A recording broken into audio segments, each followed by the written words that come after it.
গাড়ি ভাড়া আছে, আবার গুড়া গুড়া মাইসি আলাই, বুলেটটা মশাবাদ দিয়ে আলাই।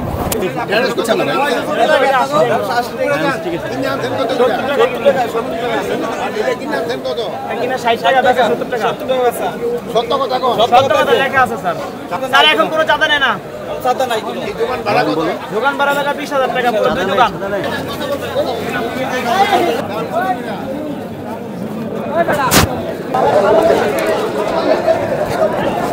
সামনে চলে যা।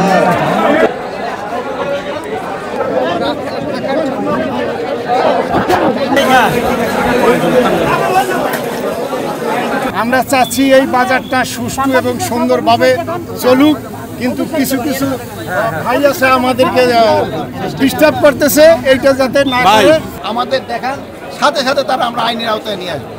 এটা ক্ষেত্রে আপনাদের একটু সাহায্য সহযোগিতা দরকার। আপনারা একটু চাঁদাবাজগুলিকে আইডেন্টিফাই করে দেওয়া, আমাকে আইন শৃঙ্খলা বাহিনীর হাতে সোপর্দ করা।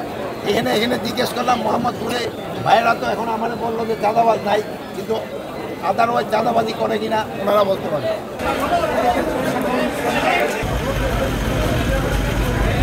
স্বরাষ্ট্র উপদেষ্টা যিনি পলিথিন বর্জ্য এবং নিষেধের জন্য পরিদর্শনে কিন্তু এসেছিলেন, এই মুহূর্তে ত্যাগ করছেন কৃষি মার্কেট।